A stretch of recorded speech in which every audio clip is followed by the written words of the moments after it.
guys, this is Lala Legacy and welcome back to another episode of SeaBed. So let's jump right back in.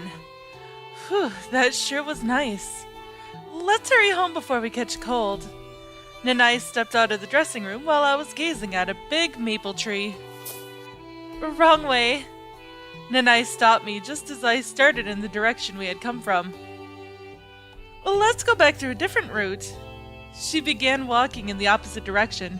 I followed her. This alternate route down the mountain had a small safety fence, but I wasn't sure how helpful that would be once you actually tripped. I looked over the fence and, through some branches, saw a glimpse of the mansion's roof in the distance. Nanae took out a green candy from her sleeve and popped it into her mouth. Here! She offered me a red candy. I'm fine. Okay then. Nanae put the red candy in her mouth. I heard her bite through it. You like candies? Yeah, I guess. You had some with you when we went to the waterfall too. I get hungry easily. You're hungry? This is my emergency fuel. Think of it as coals in a steam engine. Are your teeth okay? I've never been to a dentist in my life. I guess my parents didn't love me very much. Do you mean that story about oral bacteria transmitted by the mother causing bad teeth? I never believed that. I don't know about that, but it's true my mother didn't pay much attention to me when I was little. I'm not sure how to explain it, but she was kind of unable to pay attention to multiple things at the same time. When she focused on her work, she'd forget to sleep, eat, and pretty much everything else. The same rule applied to the people she loved. When I was little, she had someone more important than me. You don't love your mother? Not really gave that much thought. I don't know. It just felt normal to me. But I did feel a bit jealous when they looked happy together. I think that's still better than focusing on forcing yourself on others at least. Yeah, I think I understood that back then too. I heard her chew through another candy.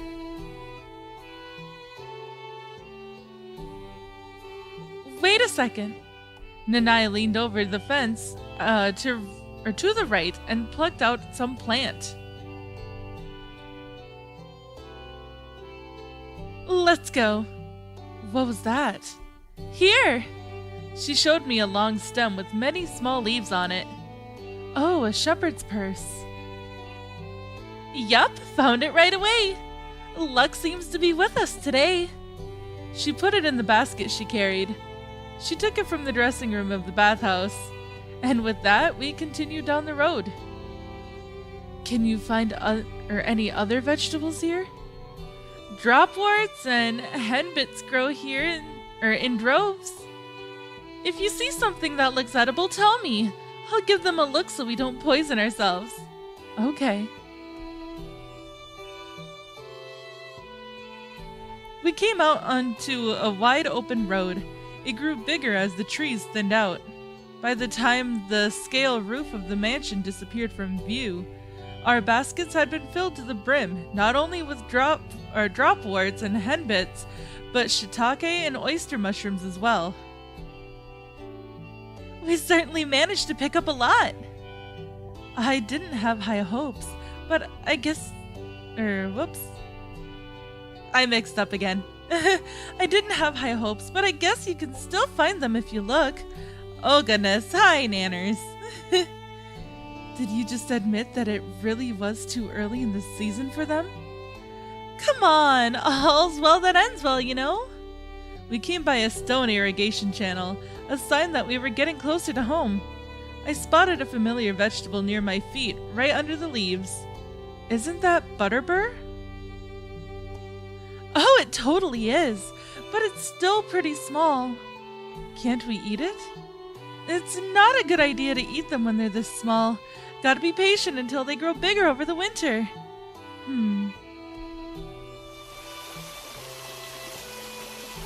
I'll go wash the dirt off our plunder.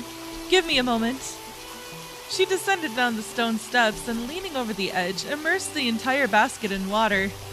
The dirt was swept away in the translucent liquid, traveling toward the mansion. It stings. Nanae continued to wash the vegetables with her bare hands. I spotted an odd branch covered in bundles of white hair. What's this?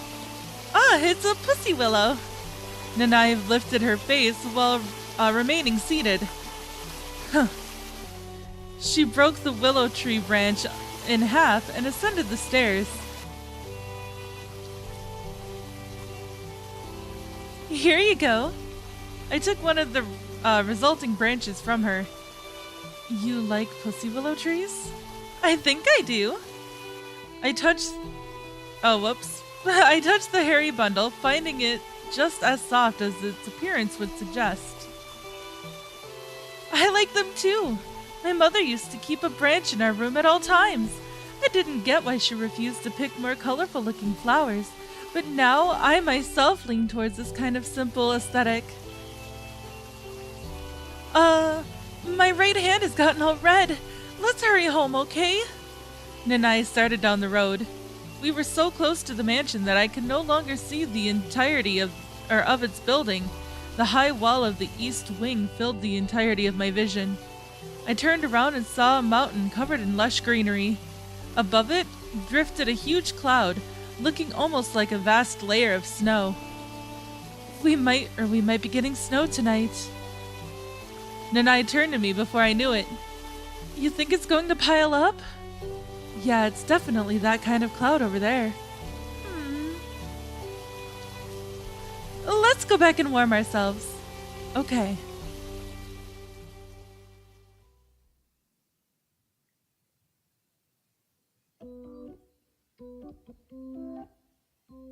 Auntie always complains when I use the oil in the main kitchen. Let's do this in the annex. The annex was connected to the east wing with a roofed corridor. While the main east wing was built out of plaster and bricks, the annex was more like a traditional Japanese building. Nanae unlocked the door and slid the partition window open. The relatively wide entrance was circular in shape. The ground base in front of the door was made of stone and had some wood flooring above it. You can leave your shoes there. Nanae swiftly slid out of her shoes, using only her heels as the basket occupied her hands. Then she stepped inside. I took my shoes off and followed Nanae as the wooden floor creaked under my steps. The corridor was too narrow to walk side by side, but it took only a few steps to reach the stairs. I looked up, but it was too dark to see anything. Oh yeah, Auntie gave me a bottle of some pretty good alcohol as a present the other day. Can you handle sake? Yes. Nanae slid open the partition door on the opposite end of the stairs. Go ahead. I entered the room. Nanae followed closely behind me, but quickly disappeared behind another partition. Have a seat and relax. The room was about 15 square meters in terms of size, and its window gave a view of a bamboo forest and some red wildflowers that could have been peonies. Aside from a dining table and a wardrobe, I also spotted 3 lights under the shell-like lampshade. What kind of room is this? I picked up the 2 futons I noticed in the corner of the room, placing them on both ends of the table, and sat down on one. The thick fabric was well dried and didn't hurt my legs at all. This is the maid's room, but these days I'm the only one that uses it, that occasionally uses it. I heard her voice from beyond the partition. Through the somewhat darkened partition, I could partially see a kitchen. Oh, could you turn on the heater for me? Nanae addressed me from the kitchen while massaging her tired legs. I reached out to the heater standing next to me and flipped its switch. The thing made a cracking sound before its bright orange flame lit up behind the metal grate. I turned it on. Thanks!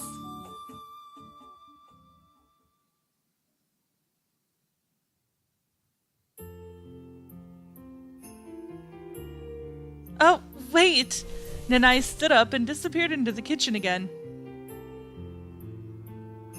2 plates of freshly made tempura, along with 2 bowls of miso soup, rested on the table.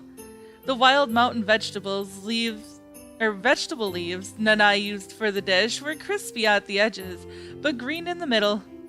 The whole dish seemed to have just the right amount of crispiness.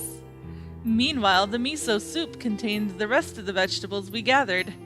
Apart from the shepherd's purse, the shiitake mushrooms, and the carrots, I could taste the leaves and stems of a few other plants.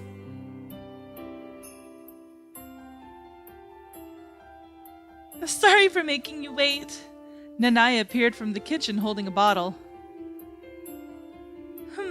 Seems like we made a bit less than I thought. It's enough for me, but if you want to make more, I'll help. Nah, we still have dinner ahead of us, so I'll use the rest of the vegetables for that.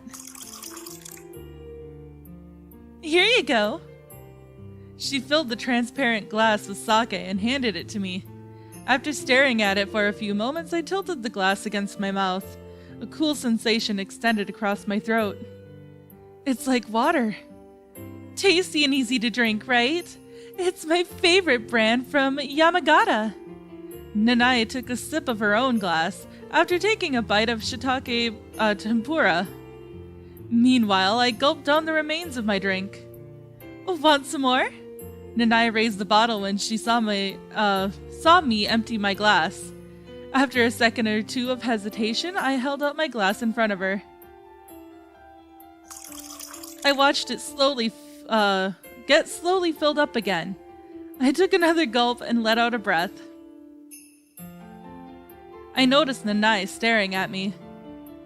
I thought your hair was black as the darkness, was as black as the darkness in that tunnel, but your eyes seem to be just like that too. Mine aren't as dark. I really like black eyes, and black hair. There's no shortage of that in Japan. Nanae placed her arms crossed her arms on the table, leaning against it. Her face drew closer to mine as a result. When I go overseas, I see lots and lots of different eyes. Light blue, emerald, ruby. I think they're all nice, and I even feel jealous at times. But colorful things all depend on the mood, don't you think?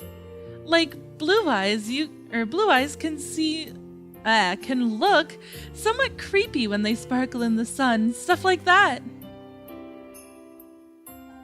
So in the end, I feel that black is actually the best color. It doesn't stand out, but it's stable and you don't need to worry about scaring people with it.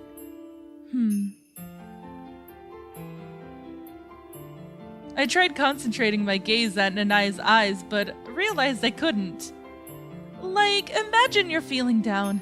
Then someone with colorful eyes like that stares at you. Wouldn't you feel a little anxious? I'm not sure. I wonder if it's because my eyes are not dark enough. Nanae straightened her posture and filled up another glass with drink. I felt like the lights were blinking in the room. Or was it just me blinking in slow motion? Is it okay if I close my eyes for a little? Sure. Are you sleepy? Want to return to your room? I'm fine. I just want to close my eyes for a bit. I leaned against the bed behind my back and rested my head against it. Its cool wooden texture felt as though it was whisking away my consciousness. Soon enough, I couldn't feel anything.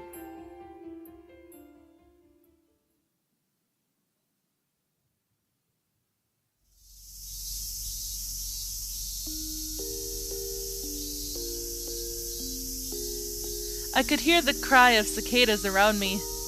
The hot, humid air felt heavy on my skin.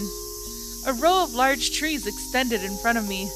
They reminded me of cedars, but their leaves were flat and big. There was a green fence behind them, and beyond that fence there was a wide, deep ditch. I couldn't see the bottom from here, but I could tell that there was a river, roughly 5 meters deep, running through it. The park area was shaped like a shortcake, situated between the ditch and the road. Said road had a slide connected to a jungle gym, some swings, a tire half buried in the ground, and a sandbox. I wonder if this is another dream.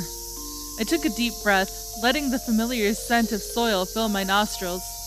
I looked up to see the sky covered in white mist that made the sunlight appear a pale hue of pink or yellow, depending on the location. Aww! 2 children suddenly rushed by my feet. A girl with a ponytail and the other one with long, straight black hair.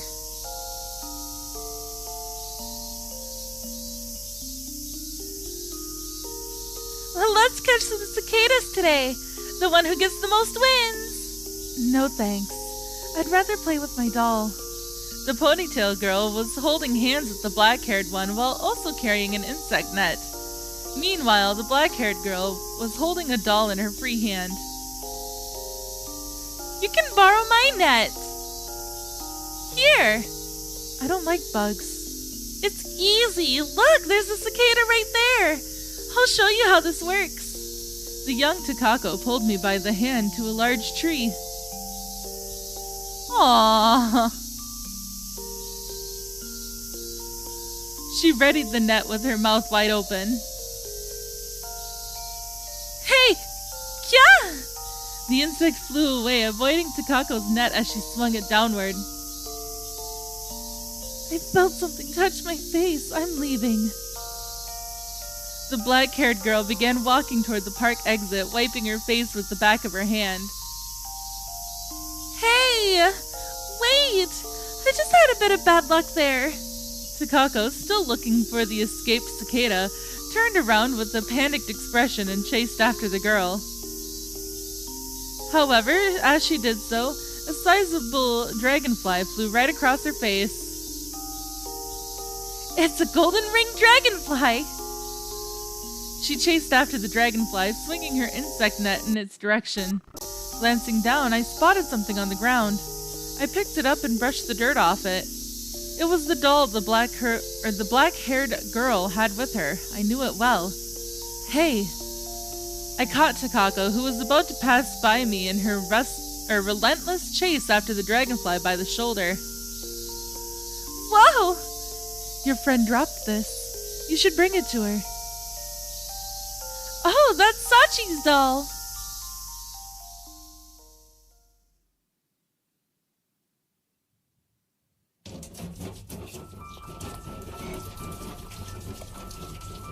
I raised my head, making the blanket slide down my shoulders. I had a faint recollection of its light purple color and rose embroidery. I must have dozed off at the table. The sound of running water stopped. You awake? Nanae's voice came from the kitchen. Thirsty? I looked at Nanae to see her wiping her hands with the towel. No, I'm okay. How long did I sleep? About an hour, I guess. The light reaching me through the bamboo blinds illuminated her hand in orange. I'm sorry. I meant to help you wash the dishes. It's okay. I could see countless snowflakes dancing in the sky through the window behind Nanae's back, piling up on the bamboo fence. You look pale. It's gotten pretty cold. Maybe one blanket wasn't enough. Nanae came closer to me and checked my temperature with the back of her hand. Whew. You don't seem to have a fever, at least. Might be because of how much I drank. It's been a while for me. I tried to stand up, but realized my neck was numb. The world began to spin around me. I lowered my head before the numbness extended across my entire body. It's okay. Just got a little dizzy from making a sudden move.